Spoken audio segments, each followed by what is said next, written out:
गलती की सजा दूसरे दिन को नहीं दी जा सकती और ये जीवन में अनुशासन आता है।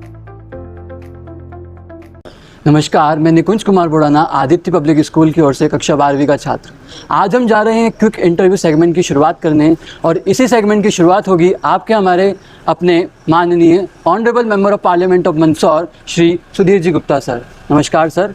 नमस्ते सर, मैं आदित्य पब्लिक स्कूल की ओर से आपका बहुत बहुत धन्यवाद करता हूं और बहुत बहुत स्वागत करता हूं कि आपने मुझे अपना अमूल्य समय दिया ताकि मैं कुछ अपने प्रश्नों का उत्तर आपसे जान सकूं। सर, मेरा पहला सवाल, आपका बचपन कैसा था? ऐसी कौन सी आदतें या अनुभव हैं जो आज भी आपको प्रेरणा प्रदान कर रही हैं?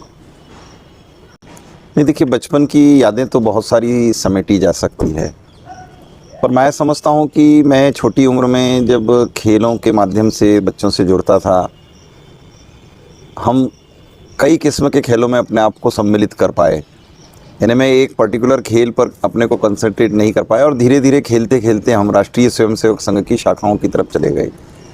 वहाँ कबड्डी खेलना, वहाँ आपस में बच्चों के साथ घुल मिलना, वहाँ कहानियाँ सुनाना, गीत गाना, गीत सुनना। तो ये एक ऐसा दौर था कि हम बचपन में उसी उम्र में राष्ट्रवाद की तरफ चले गए और धीरे धीरे हमने अपने मनों के अंदर अपने को देश से जोड़ने के भाव की तरफ चिन्हित किया। और मैं समझता हूँ कि मेरे जीवन का वो सबसे बड़ा टर्निंग पॉइंट था कि मैं एक छोटी उम्र में अपने देश को समझने में सफल हो पाया। मेरा दूसरा सवाल, सर, आपने अपनी एक वीडियो में कहा कि यदि कहीं आपको 11 बजे पहुंचना है तो आप 11 बजे से 11:01 नहीं होने देते। आपके अब तक के 11.5 साल के जीवन काल में ऐसा नहीं हुआ है। सर, आप अपने आप को इतना अनुशासित और ऊर्जावान कैसे रखते हैं? क्या कोई विशेष आदत जिसे हम छात्र भी अपने जीवन में उतार सकें? नहीं, देखिए, एक बात सबसे बड़ी थी कि पहले एक उम्र का दौर ऐसा था कि घरों में ही अनुशासन बन जाया करता था।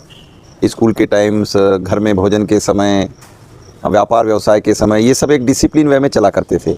अभी भी चलते होंगे, लेकिन एक आदत तो बनी रहती है। लेकिन जब मैं सांसद बना तो मैंने देखा कि लोकसभा के चलने का क्रम और हर एक सांसद के काम करने का समय, चाहे हमारी मीटिंग्स हो, उसमें कोई इंतज़ार नहीं करता है, सब कुछ समय पर निर्धारित रहता है।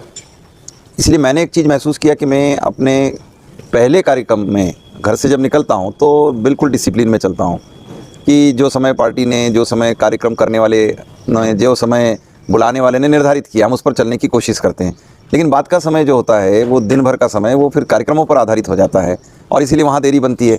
तो हमें महसूस होता है कि अगर हर कोई अपने निर्धारित समय का पालन करें तो शायद हम ज़्यादा काम कर सकते हैं। इसलिए सांसद, मैं अकेला नहीं, अधिकतम सांसदों ने अपने जीवन में डिसिप्लिन मेंटेन किया है कि घर से निकलना, पहला कार्यक्रम समय पर, निर्धारित समय पर करने का कोशिश करना, ताकि दिन भर के कार्यक्रमों को हम ठीक से संचालित कर सकें। और जब हम अपने नेता को देखते हैं, नरेंद्र मोदी जी को, तो उनका तो उठने का समय भी और बिल्कुल निर्धारित है। वो जीवन में किसी एक दिन अगर लेट भी सोते हैं तो दूसरे दिन समय को किसी स्थिति में परिवर्तित नहीं करते। यानी पहले दिन की गलती की सजा दूसरे दिन को नहीं दी जा सकती और ये जीवन में अनुशासन आता है। अगर आप हमें ऐसी 3 किताबें सुझाएं जो हमारे जीवन की दिशा बदल सकें तो कौन सी होगी और क्यों? किताबें तो बहुत सारी हो सकती है। आजकल मोटिवेशनल स्पीच पर बच्चों को पढ़ने के लिए कहा जाता है। मैं समझता हूँ कि वो बहुत ज़्यादा फ़र्क नहीं डालती है, क्योंकि मोटिवेशन तो घर में माँ से मिल जाता है, पिता से मिल जाता है, स्कूल में टीचर से मिल जाता है, साथ साथ उठने बैठने से छात्रों के बीच में अपने साथियों से मिल जाता है। लेकिन डायरेक्शन क्या हो पढ़ने का, तो कई चीज़ें उपन्यास के माध्यम से पढ़ी जा सकती है। तो हम उस दौर में पढ़ा करते थे गोलवलकर जी को, स्वामी विवेकानंद जी को, वीर सावरकर को। हमने 1857 का क्रांति पर वीर सावरकर का लिखा पुस्तक छात्र जीवन में पढ़ लिया था। हमने बंच ऑफ थॉट्स पढ़ लिया था गोलवलकर जी का। और इस किस्म की किताबें पढ़ने से जीवन में बड़ा परिवर्तन आता है। मैं समझता हूँ कि बच्चों को अपने देश का हिस्ट्री ज़रूर पढ़ना चाहिए। जो बच्चे साइंस टेक्नोलॉजी से अपडेट हैं, उन्हें कैसे एनिशिएंट इंडिया में हमने अपने जीवन क्रम को निर्धारित किया था। हम वहाँ दकियानुसी नहीं थे, हम पिछड़े भी नहीं थे, हम अत्याधुनिक थे। तभी तो हम सूर्य की गतियों को नाप पाए थे, तभी तो हम दुनिया की स्थितियों को समझा पाए थे। तो मैं समझता हूँ कि जो विद्यार्थी साइंस के हैं, जो कॉमर्स के विद्यार्थी हैं, जो आर्ट्स के विद्यार्थी हैं, मगर सबने मिलकर हिस्ट्री पर ध्यान इसलिए देना चाहिए कि हिस्ट्री कोई पुराना पाठ नहीं है। वो बार बार एहसास कराता है कि हमारी चूकें कहाँ हुई है, हमारा बेस्ट क्या था, और उसी को आधार लेकर बच्चों ने आगे बढ़ना चाहिए। आधुनिक अगर मोटिवेशनल स्पीच पर जाना है तो स्वामी विवेकानंद को पढ़ें। आपको अपने जीवन में सबसे ज़्यादा प्रेरणा किससे मिली? क्या कोई व्यक्ति, विचार या घटना जिसने आपकी सोच बदल दी हो? नहीं, मैं प्रेरणा के केंद्र में तो बहुत सारे चीज़ों को देखता हूँ और प्रेरणाएं रोज़ बदलती भी रहती है। लेकिन अगर सबसे ज़्यादा प्रेरणा के केंद्र में मैं जाकर फोकस करूँ तो मेरे पिता हैं, जिन्होंने मुझे राष्ट्रवाद की तरफ ले जाने के लिए अपने जीवन से कुछ सीखने के लिए प्रेरित किया। मैं अपने दादा के किस्से सुनता हूँ, जिन्होंने हमारे इस राष्ट्र में आज़ादी की लड़ाई और उससे पहले कैसे हम अपने सनातन भाव को पुष्ट कर सकते हैं, हमने उनसे सीखा है। और इसलिए प्रेरणा के केंद्र में मैं अपने परिवार को ही प्रमुखता से पाता हूँ कि ये मेरा ही परिवार है जो मुझे राष्ट्रवाद से जोड़ पाया, मुझे वैचारिक रूप से छात्र राजनीति में आगे ला पाया, मुझे जनता के बीच में खड़े रहने के लिए, समाज की कमियों को दूर करने के लिए स्वयं परिवार ने प्रेरणा दे डाली।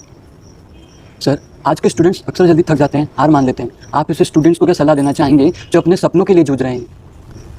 मैं समझता हूँ कि विद्यार्थियों को मैदानों से दूर नहीं जाना चाहिए, वो कैसा भी हो। जैसे हम अपने जीवन में कोई एक चीज़ पकड़ते हैं, जैसे मैं सूर्य नमस्कार का नियमित अभ्यासी हूँ ऐसा तो नहीं है, लेकिन समय मिलने पर सूर्य से नमस्कार कर लेते हैं। अब विद्यार्थी अभी मोबाइल की तरफ रहता है, उसका पढ़ने का क्रम उल्टा हो गया, वो रात ज़्यादा पढ़ना चाहता है, सवेरे देर से उठना चाहता है। ये क्रम परिवार की आदतों के कारण भी हुए हैं, मोबाइल की लत के कारण भी हुए हैं। मैं समझता हूँ कि विद्यार्थी अगर मैदान में बना हुआ है तो थक नहीं सकता है, इसलिए उसने अपने आप को स्पोर्ट्स से 1 घंटे ज़रूर जोड़ कर रखना चाहिए। वो स्पोर्ट्स मैदानों में हो सकता है, वो राष्ट्रीय स्वयंसेवक संघ की शाखा में हो सकता है। धन्यवाद सर, आपके समय के लिए मैं बहुत बहुत आभारी हूँ। Thank you.